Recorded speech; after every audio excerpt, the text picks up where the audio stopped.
Assalamualaikum warahmatullahi wabarakatuh. Innal hamdalillah wassalatu wassalamu ala Rasulillah amma ba'd. আলহামদুলিল্লাহ,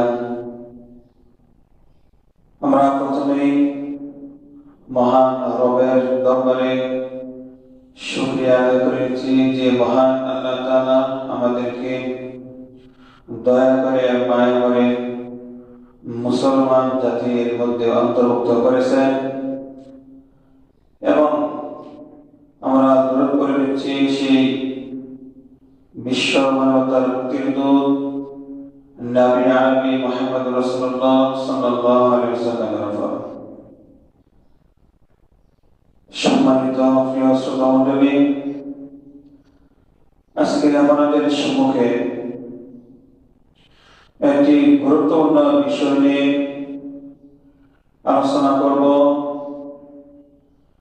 যে বিষয়টি আমাদের জানা খুবই দরকার। সে বিষয়টি হল,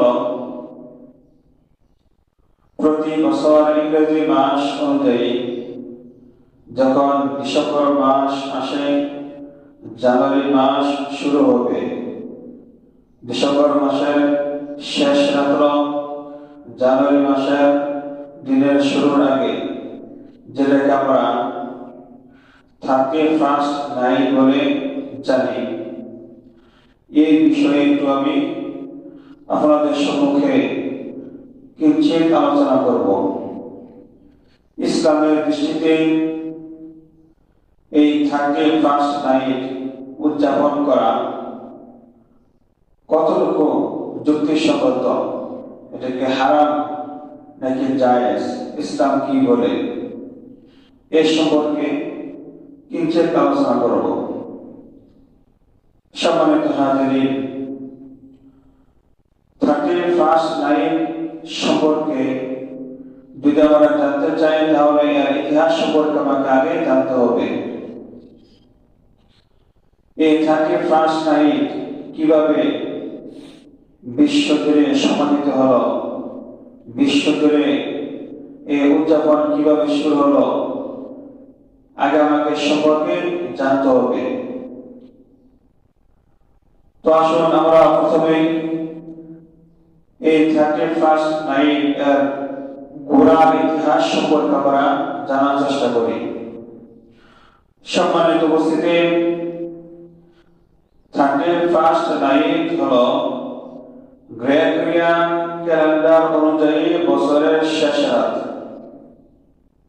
এটা হলো গ্রেগরিয়ান ক্যালেন্ডার অনুযায়ী বছরের শেষ রাত, যা 31শে ডিসেম্বর পালিত হয়। এর ইতিহাসের সূচনা প্রাচীন রোমের একজন খ্রিস্টান সম্রাট খ্রিস্টপূর্ব 46 সালে খ্রিস্টান সম্রাট জুলিয়াস সিজার, তিনি জুলিয়ান নামক একটি ক্যালেন্ডার চালু করেন, প্রবর্তন করেন এবং 1 জানুয়ারিকে নতুন বছরের প্রথম দিন হিসেবে নির্ধারণ করা হয়ে থাকে। ফলে এর আগের দিন অর্থাৎ 31শে ডিসেম্বর বছরের শেষ দিন হিসেবে গণ্য হয়।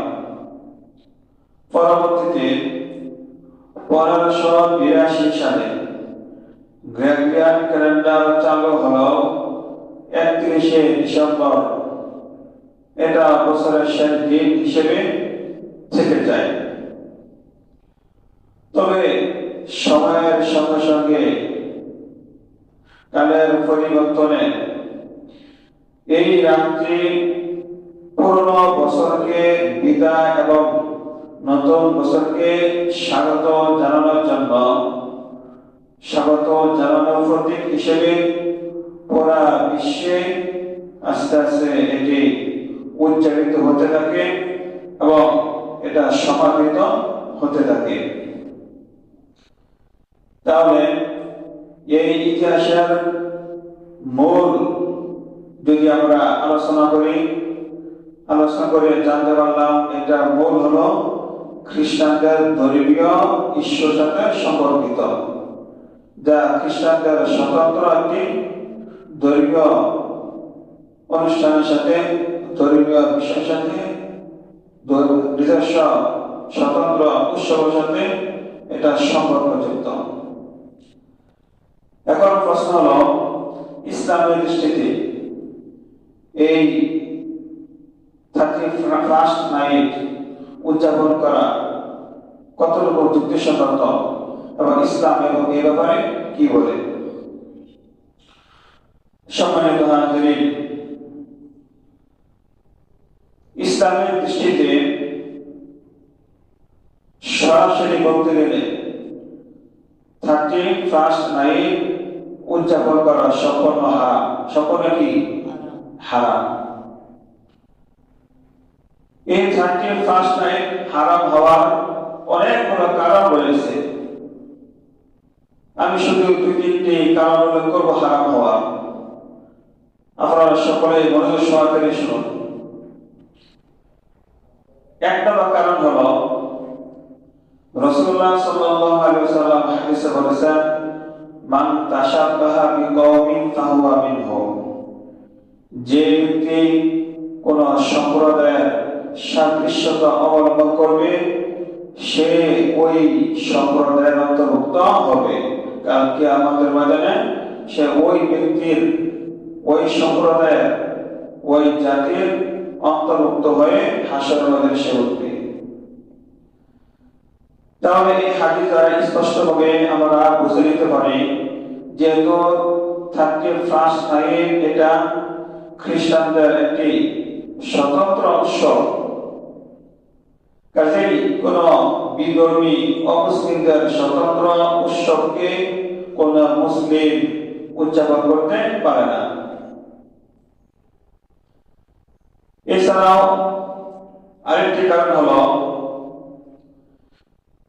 যখন রাসূলুল্লাহ সাল্লাল্লাহু আলাইহি ওয়াসাল্লাম হিজরত করে মক্কা থেকে মদিনায় গেলেন, মদিনা যাওয়ার পরে রাসূলুল্লাহ সাল্লাল্লাহু আলাইহি ওয়াসাল্লাম দেখলেন মদিনায় সাহাবায়ে কেরাম, মদিনাবাসী 2টি বিশেষ দিনকে তারা উৎসব হিসেবে উদযাপন করে থাকে। তখন রাসূলুল্লাহ সাল্লাল্লাহু আলাইহি ওয়াসাল্লাম বললেন সাহাবায়ে কেরামকে, ইন্নাল্লাহ ক্বাদ আবদালাকুম বিহিমা খায়রাম মিনহুমা ইয়াওমাল ফিতরি ওয়া ইয়াওমাল আযহা। যে তোমরা এই বিশেষ দুটি দিনকে তোমরা যেভাবে উদযাপন করো, এর পরিবর্তে আল্লাহ তাআলা তোমাদেরকে উত্তম 2টি দিন দান করেছেন। সেই 2টি দিন হলো ইয়াউমুল ফিতর ওয়া ইয়াউমুল আযহা। ঈদুল ফিতর, ঈদুল আযহা।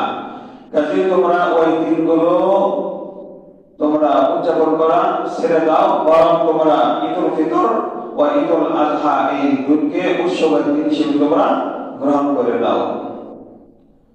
তো এই হাদিস দ্বারা বোঝা গেল, এই 2টি দিন ছাড়া, ঈদুল ফিতর, ঈদুল আযহা দিন ছাড়া অন্য কোনো দিনকে বিশেষভাবে নিয়ে উদযাপন করা, আনন্দ ফুর্তি করা, এটা এই হাদিস দ্বারা নিষেধ প্রমাণিত হলো।